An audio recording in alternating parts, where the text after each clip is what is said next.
Derechos en Pugna, bajo la conducción de Gerardo Laveaga. El Instituto Tecnológico Autónomo de México, el ITAM, se ha caracterizado por formar abogados multifacéticos, que lo mismo estudian durante su carrera, política, economía y hasta contabilidad. ¿Son estos profesionistas con formación multidisciplinaria los que exige nuestro mundo globalizado? ¿Qué ventajas y desventajas se encuentran en el mercado laboral? ¿Dónde están ahora los abogados itamitas? ¿Hacia dónde van? ¿Qué tal? Buenas noches. Bienvenidos a una nueva emisión de Derechos en Pugna, un programa de abogados para no abogados. Esta noche volveremos a abordar un tema que ya hemos tratado en otras ocasiones, pero con un sesgo muy distinto. Hablaremos de la enseñanza del derecho, pero no desde la perspectiva de la enseñanza pública, desde la perspectiva de una de las escuelas que ha mostrado ser una de las más eficientes y una de las de mayor proyección en el mundo jurídico de nuestro país, el ITAM. Por eso invitamos a Jorge Serdio. Jorge, encantados de tenerte esta noche con nosotros. Gracias por aceptar la invitación. Al contrario, ese tipo de invitación. Y bueno, eres doctor en Derecho, eres jefe del Departamento de Derecho del ITAM, eres una de las máximas autoridades en teoría del derecho de este país. Y déjame que te empiece a preguntar una pregunta muy sencilla para presentarte, para que después hablemos de la enseñanza del derecho y particularmente de la enseñanza del derecho en el ITAM.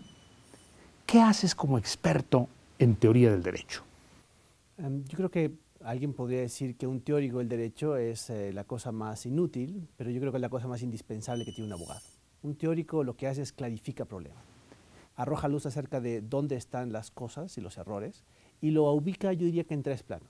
O bien es una cuestión de hechos, hay que ver la realidad, o bien es una cuestión de palabras, y hay que clarificarlas, o bien es una cuestión de preferencias, y entonces hay que debatir lo que nos gustaría acerca de las cosas. ¿Qué es lo más complejo de la teoría del derecho? Yo creo que esto último, esto es justificar lo que nos parece bien o mal acerca de la realidad jurídica. Si una ley está bien o mal, como teóricamente y desde dónde la justificas. Hay teorías rivales que dicen que una ley puede estar bien o mal, desde algo tan trivial como, por ejemplo, si debemos o no tener voto obligatorio, que a veces en época ya no es tan trivial. ¿Es un derecho o es una obligación el voto? Sí.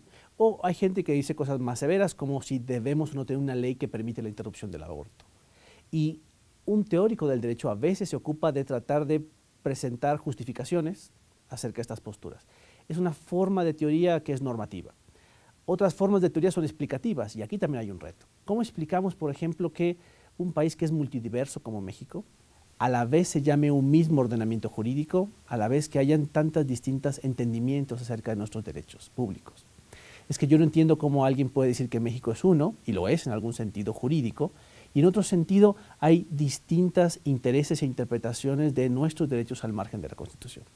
Un teórico también tiene que dar cuenta, explicar esta complejidad.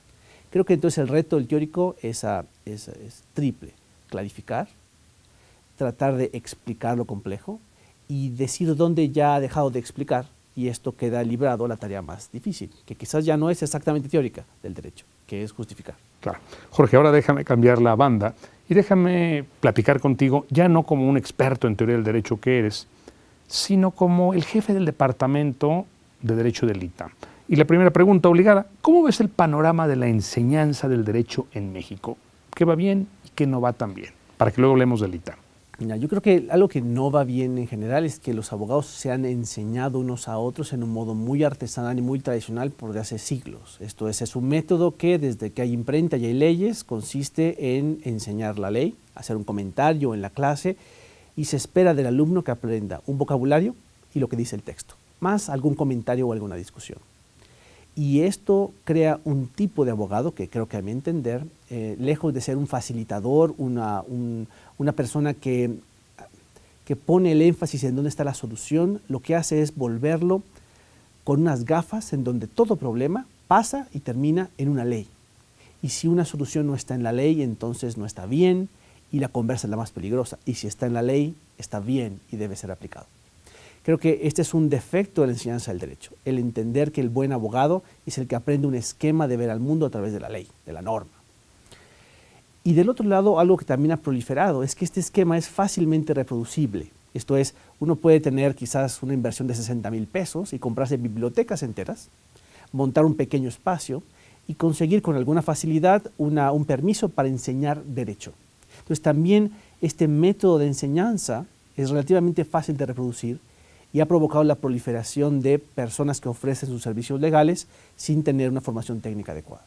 Estas dos características, el formalismo y la facilidad con la que un estándar bajo de calidad en la enseñanza se reproduce, creo que son dos defectos de nuestro tiempo. Y háblame de algún acierto, concretamente de la enseñanza del derecho en México, si es que ves algún acierto, en general. Y ahorita hablamos del Instituto Tecnológico Autónomo de México. Yo creo que un acierto es que existen al menos ciertos sectores de la abogacía que se han dado cuenta de dos cosas, ¿no? Una es que necesitan ser más interlingüistas. Esto es, el buen abogado es aquel que puede entender distintos problemas desde distintas disciplinas, y esto se ha reflejado en algunas preocupaciones escolares, académicas. Y del otro lado, creo que ha habido un acierto en algunas escuelas de derecho que, conscientes de este bajo grado quizás de la calidad en la educación, han unido fuerzas para presionar acerca de los estándares. Y yo diría que también las asociaciones privadas, las barras de abogados, los colegios de abogados, algunos de ellos, también conscientes de este detrimento en la calidad de la educación, han pugnado por revisar estos estándares y hacer una fuerza social. Creo que en ese sentido ha habido quizás espejo de estas falencias, algunas respuestas atinadas. Vamos a ir a un breve corte, Jorge, y luego entramos de lleno a lo que es, a lo que hace y a las perspectivas que tiene el ITAM.